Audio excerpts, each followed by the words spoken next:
뉴스를 통해서 우리가 여러 가지 세상의 소식들을 접하게 됩니다. 좋은 소식도 있고 나쁜 소식도 있고 다양한데요. 우리가 살면서 다양한 소식을 접하는 가운데 우리를 불안하게 하는 소식들이 많이 있는 것 같습니다. 그리고 우리의 힘으로는 어찌할 수 없는 사회적인 시대적인 예상하지 못하는 어려운 환란이 또 우리 가운데 찾아올 때가 있습니다. 그리고 우리의 개인적으로 감당해야 될 어려운 문제들이 또 우리와 마주하게 되기도 합니다. 그런 것들로 인해서 우리가 소망을 잃어버리고 때때로 낙심을 하게 되는 우리의 인생이 아닌가 싶습니다. 경제적인 가운데 대한민국이 어렵다라는 이야기가 수년 동안 계속되고 있지 않습니까? 가계 경제가 압박을 받고 있는 상황들이 연일 지속되고 있습니다. 또 코로나19 팬데믹이 종지부를 찍은 거는 몇 년 지난 것 같긴 하지만 그로 인한 후유증이 여전히 우리 일상에도 영향을 주고 있는 것 같습니다. 교육의 격차는 계속 커져가고 있고요. 경제 양극화도 심해져 가고 있습니다. 우리나라가 이제 초고령화 사회로 접어들었다라고 이렇게 평가를 하고 있는데요. 고령화 사회, 초고령화 사회로 이제 넘어가면서 전환되면서 가족이나 부모님을 돌보는 그 돌봄의 문제가 또 가족의 개인에게 집중되면서 우울감이나 또 피로도를 많이 증가시키는 이런 문제들도 우리 사회에 많이 있는 것 같습니다. 때때로 우리가 이런 여러 가지 문제들을 마주하는 가운데서 우리가 바라보아야 할 곳을 바라보지 못하게 되는 그런 경험들을 하게 됩니다. 신앙적으로요, 우리가 바라보아야 할 것이 있는데 그렇지 못하게 되는 것 같습니다.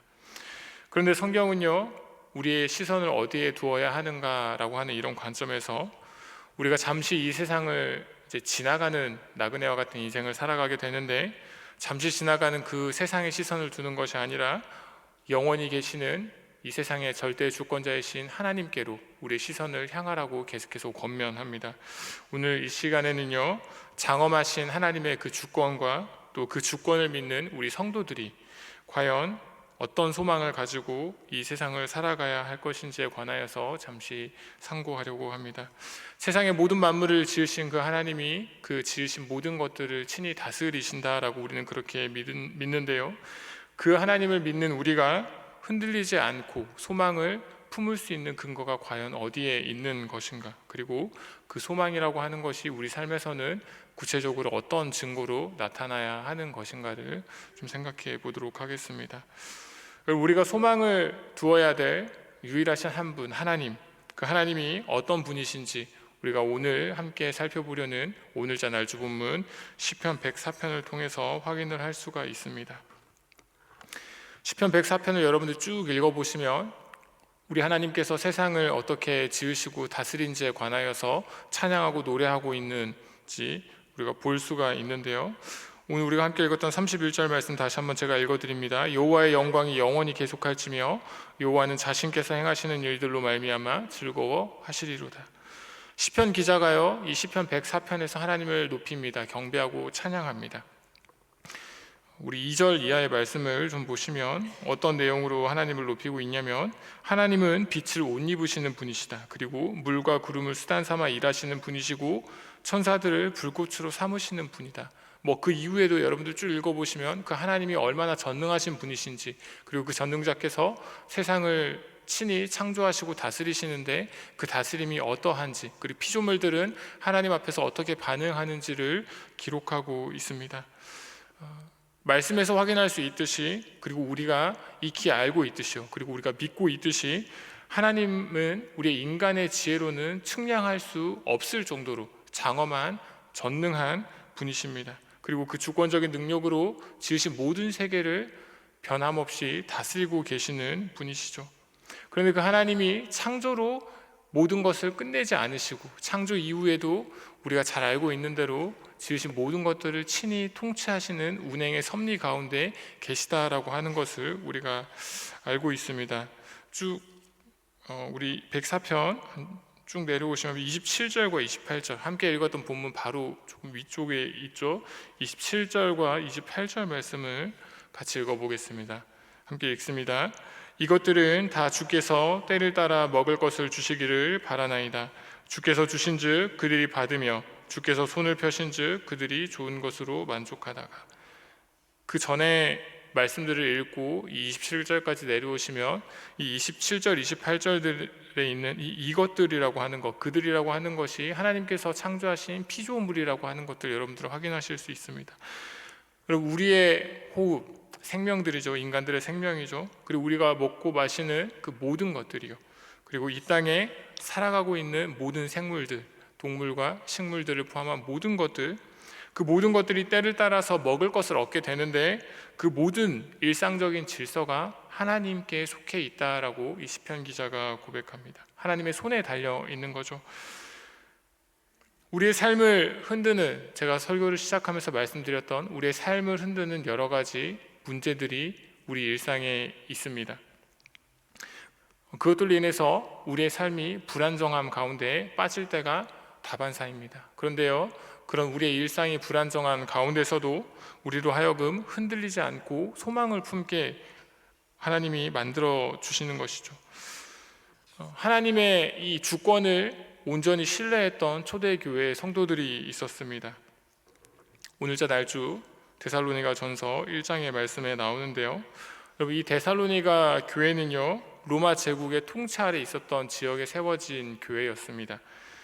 당연히 로마로부터 환난과 박해를 받았던 교회였죠. 성도들의 삶이 그렇게 순탄치 않았습니다. 근데 이 데살로니가 교회에 그 성도들이 받았던 그 핍박과 박해는요, 단지 너희들이 기독교 그 신앙을 지키고 너희들의 하나님을 믿기 때문에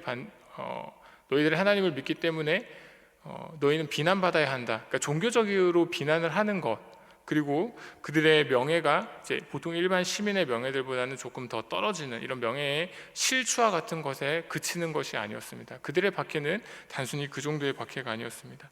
그럼 데살로니가라고 하는 이 도시는 좀 큰 도시였는데 로마 제국의 속주였던 마케도니아 지역에 있었던 수도의 도시였습니다. 수도였으니까 굉장히 큰 도시였겠죠. 상업적으로도 굉장히 활발했고 또 군사적으로도 요충지가 되는 곳이었습니다. 당연히 그곳 사람들은 여러 신들을 숭배했습니다. 항구 도시였기 때문에요, 바다의 안전 또 항해에 관하여서 혹은 바다가 주는 그 풍요에 관하여서 그 모든 것들을 관장하는 그들이 만든 신을 섬겼습니다.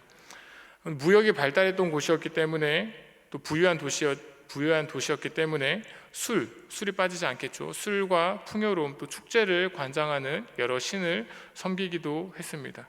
그리고 특별히 이 데살로니가라고 하는 지역은 로마가 다스리는 여러 지역들 가운데서도 로마 황제를 신으로 숭배하는 그 색이 아주 짙었던 도시가 이 데살로니가입니다. 그러니까 이 데살로니가 사람들은요, 자기들이 로마 황제를 신으로 숭배한다라는 것을 통해서, 그런 행위를 통해서 우리는 로마에 충성된 시민이다라는 것을 보였던 곳입니다. 상업과 무역이 활발했다고 제가 말씀을 드렸는데요, 그곳에 이제 요즘에도 시장이나 이런 데 보면 상인회라는 것이 있지 않습니까? 그 당시에도, 이 초대교회 당시에도 이 데살로니가 지역에 이 직업의 조합이 있었다라고 합니다. 길드라고 하는 이 직업 조합이 있었는데 그 조직을 중심으로 상업의 활동이 이루어졌습니다. 사람들이 생업을 유지하기 위해서는 이 직업 조합에 가입을 해야 했고 그 조합에서 만들어진 그 질서를 따라야만 했습니다. 뭐 여러 가지가 있었겠지만 가장 크게 문제가 되었던 것, 기독교 신자들에게 있어서 가장 크게 문제가 되었던 것은 이 조합들이 반드시 우상을 섬겨야만 했다는 겁니다. 특별히 로마의 황제를 신으로 섬겨야 하는 이 우상 숭배의 문제가 있었고, 이렇게 하지 않으면 당시에는 데살로니가에서 직업적으로 좀 어려움을 겪었다라는 겁니다. 그리스도인들은 어떻겠습니까? 오늘 우리가 데살로니가 전서 말씀을 잠시 살펴볼 텐데, 데살로니가 교회의 성도들, 그리스도인들은 어떻겠습니까? 그들도 직업 조합에 가입해서 상업적인 활동을 하면서 그들의 삶을 영위했을 텐데요, 그리스도인들은 오직 한 분 하나님만을 자신들의 신으로 섬겼기 때문에 우상 숭배를 당연히 하지 않았습니다. 그러다가 자기들의 직업을 잃게 되기도 하고요, 그 이제 직업조합, 길드라고 하는 그 직업조합에서 경제적으로 불이익을 당하기도 했습니다. 사회적으로 왕따가 되는 것을 감수해야만 했던 거죠. 그리고 예수님을 이제 구주로, 구원자로, 우리 삶의 주인으로 모시는 그 그리스도인들은요, 로마의 황제의 권위의 정면으로 도전하는 것으로 평가를 받았습니다. 그래서 그들이 어떤 처벌을 받았냐면 국가 반역죄에 해당하는 처벌을 받았습니다. 감옥에 들어가는 것은 일상이었고요, 심지어는 사형에 처해지기도 했던 것, 그것이 이 데살로니가 교인들의 삶이었습니다. 이런 상황 가운데에서요, 지금 사도 바울이 데살로니가 교회 성도들에게 편지를 하고 있습니다. 그리고 바울은 데살로니가 교회 교인들을 칭찬하면서 그들이 맺었던 세 가지의 영적인 열매를 기억합니다. 오늘자 날주 데살로니가 전서 1장 3절 말씀을 함께 보겠습니다. 오늘자 날주 데살로니가 전서 1장 3절입니다. 함께 읽겠습니다. 너희의 믿음의 역사와 사랑의 수고와 우리 주 예수 그리스도에 대한 소망의 인내를 우리 하나님 아버지 앞에서 끊임없이 기억함이니. 핵심은 소망의 인내입니다. 우리가 지금 본문에서 함께 읽었던 본문에서 믿음의 역사, 사랑의 수고, 소망의 인내, 이 세 가지를 발견하게 되는데, 박해가 심해졌겠죠. 로마의 다스림을 받았던 그곳도 황제를 섬기지 않았다라는 이유 때문에 박해가 심해졌는데, 그 박해가 심해질수록 데살로니가 성도들이 더 굳건히 그 박해를 견뎌냈습니다. 환난 속에서 흔들리지 않고 그들이 믿음의 길을 걸었는데, 기쁨으로 말씀을 받을 수 있었던 이유가 조금 더 아래로 내려오면 말씀에서 이렇게 확인할 수 있습니다. 복음이 단순히 인간의 논리나 인간의 말에 그치는 것이 아니라 능력과 성령과 큰 확신으로 된 것이었다라고 말씀 가운데 확인할 수 있습니다. 1장 5절 말씀 가운데 상반절의 말씀 제가 읽어드립니다. 이는 우리 복음이 너희에게 말로만 이른 것이 아니라 또한 능력과 성령과 큰 확신으로 된 것입니다. 여러분, 참 하나님을 만난다는 것이 무엇입니까? 한 사람이요, 한 인격체가 참 하나님을 만난다는 것이 무엇입니까? 단순히 하나님의 말씀을 듣고 기독교 진리를 배우고 그 말씀과 배웠던 기독교 진리를 지적으로 동의한다라는 것이 아니겠죠. 네. 참 하나님을 만난다는 것은 그런 수준의 것이 아닙니다. 그런 차원의 것이 아니죠.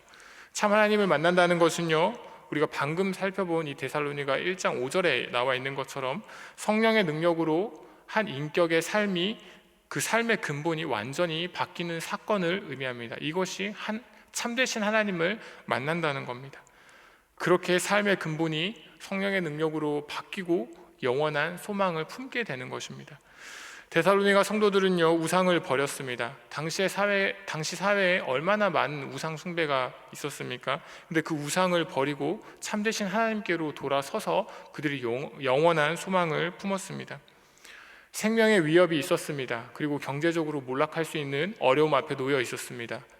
이 데살로니가 교회 성도들은 그 공포 앞에서요, 자기들 앞에 놓여진 그 어려움 속에서도 인간적인 생존 본능을 거슬렀던 사람들입니다.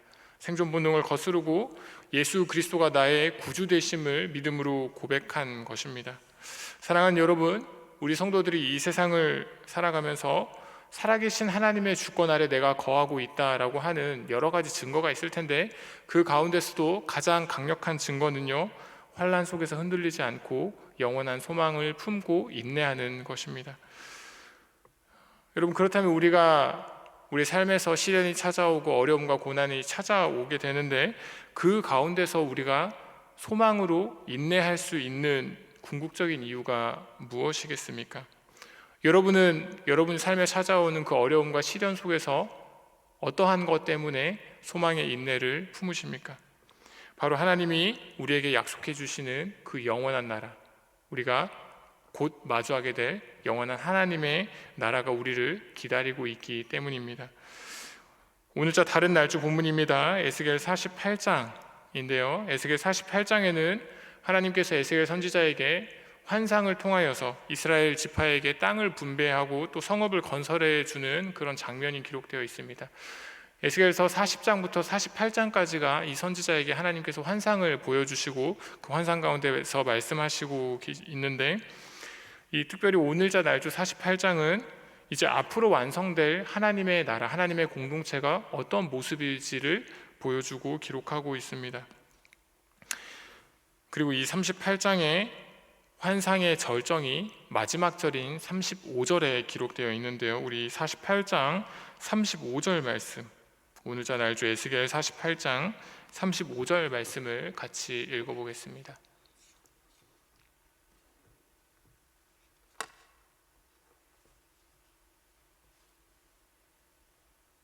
오늘자 날주 에스겔 48장 마지막 절 35절 함께 읽겠습니다. 그 사방의 합계는 18,000척이라. 그날 후로는 그 성읍의 이름을 여호와 삼마라 하리라. 여호와 삼마, 하나님이 거기에 함께 계시다라고 하는 뜻입니다. 신약 성경에서 임마누엘이라고 하는 그 단어의 뜻과 비슷하죠. 하나님이 거기에 계시다라는 겁니다. 새로운 하나님의 백성 공동체, 정말 가치로운 공동체일 텐데요. 이 공동체, 하나님의 공동체의 가치가 어디에 있겠습니까? 큰 성읍, 웅장한 규모의 성읍에 있겠습니까? 그렇지 않습니다. 하나님께서 이 성경을 통하여서 말씀하시는 하나님 나라의 새로운 공동체의 진정한 가치는요, 하나님께서 함께 하시는 그 영원한 임재에 있습니다.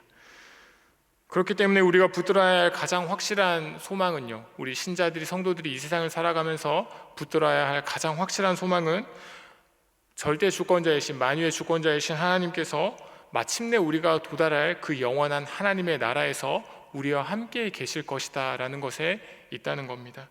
사랑하는 성도 여러분, 고난의 시간을 지나서 여기까지 오셨습니까? 아니, 여전히 여러분 고난의 시간을 보내고 계십니까? 고난은 아프죠. 아픕니다. 그렇지만 우리가 그 아픈 고난 가운데서도 여전히 소망을 품을 수 있는 것, 그것은 우리가 이 땅을 영원히 사는 것이 아니라 하나님께서 우리를 이 세상에서 나그네 인생으로 살아가게 하시면서 이 땅은 잠깐이고, 그렇기 때문에 우리가 이 세상에서 겪는 고난은 잠깐이고, 우리의 궁극적인 소망이 있는 곳 하나님 나라, 우리의 모든 눈물이 닦이고 우리의 모든 슬픔이 위로받고 하나님과의 영원한 교제가 회복되는 그 완성된 나라에 우리의 소망이 있기 때문입니다. 말씀을 맺으면서요, 여러분, 우리의 일상 가운데 설교 서두에 말씀드렸듯이 우리의 소망을 잃게 만드는 여러 가지 어려움들이 있죠. 그 가운데서 우리의 시선을 이 땅에 두는 것이 아니라, 우리가 마주하는 그 큰 문제들에 두는 것이 아니라 영원한 창조주 하나님, 전능자이신 그분께로 여러분들이 시선을 돌리실 수 있기를 바랍니다. 우리 하나님은요, 온 세상을 지으셨을 뿐 아니라 지으신 세상을 예나 지금이나 동일하게 친히 다스리시고 운행하시는 분이십니다. 마찬가지로 여러분을 지으신 하나님이요, 여러분의 인생 역시 세상을 돌보시는 것처럼 하나님의 장엄한 계획 속에서 신실하게 붙들고 계시다라고 하는 사실을 기억하시기 바랍니다. 그렇기 때문에 여러분의 마음과 영혼을 전능하시고 신실하신 우리 창조주 하나님께로 돌려보십시오. 그러면 여러분을 흔드는 세상의 그 불안과 염려로부터 여러분들이 자유로워지실 수 있을 겁니다. 소망 가운데 인내하십시오. 우리 데살로니가 전서 1장 말씀을 통하여서 보게 되는데, 데살로니가 성도들처럼 우리를 찾아오고 우리를 둘러싸고 있는 그 핍박과 어려움 가운데, 고난 가운데서 믿음의 역사, 사랑의 수고를 여러분들이 멈추지 마시고 하나님이 함께 계시다, 여호와 삼마라고 하는 그 소망의 인내를 품게 되시기를 바랍니다. 여러분들이 그리스도 예수 안에서 이 땅을 살아가면서 그 영원한 소망을 품을 때 그 소망이 결코 헛되지 않다는 것을 알게 되실 겁니다. 그것을 기억하면서 소망의 인내로 견디는 여러분의 삶이 세상을 살아가는 가운데 복음의 능력을 증거하는 삶으로 빚어지게 되기를 간절히 소망합니다. 여러분, 우리의 최종 목적지는 하나입니다. 우리의 본향이죠. 영원하신 하나님께서 우리와 함께 계시는 그곳, 더 이상 아픔과 눈물과 슬픔과 고난이 없는 곳, 여호와께서 거기 계시다, 여호와 삼마라고 불릴 그 영원한 공동체, 하나님을 찬양하는 공동체, 그곳이 우리의 최종 목적지입니다. 하나님이 오늘도 우리에게 새 날을 주셨습니다. 오늘 하루 여러분 이 세상을 살아가시면서 여러분 한 분 한 분이 전능하신 그 하나님의 주권을 찬양하실 뿐만 아니라 여호와 삼마, 하나님께서, 여호와께서 함께 계시다라고 하는 그 복을 여러분들이 누리시는 가운데 믿음과 사랑, 특별히 소망의 인내로 견고히 서서 오늘도 믿음의 길을 걸어가시면서 하나님의 기쁨과 자랑이 되는 복된 하루 보내시기를 주님의 이름으로 축복합니다. 자비로우신 우리 하나님께서 오늘도 여러분들을 도우실 것입니다. 여러분들 가지고 계신 기도 제목 있으실 텐데요. 우리 주기도문으로 기도를 마치면, 말씀을 마치면 여러분들 가지고 계신 기도 제목으로 자유롭게 기도하시고, 또 목회 연구월 중에 계시는 우리 담임 목사님의 영육의 강건을 위해서도 기도해 주시고, 나라와 교회를 위해서도 기도하시다가 자유롭게 돌아가시기 바랍니다. 하늘에 계신 우리 아버지여, 이름이 거룩히 여김을 받으시오며 나라 임하옵시며 뜻이 하늘에서 이루어진 것 같이 땅에서도 이루어지이다. 오늘날 우리에게 일용할 양식을 주옵시고, 우리가 우리에게 죄 지은 자를 사하여 준 것 같이 우리 죄를 사하여 주옵시고, 우리를 시험에 들게 하지 마옵시고 다만 악에서 구하옵소서. 대개 나라와 권세와 영광이 아버지께 영원히 있사옵나이다. 아멘.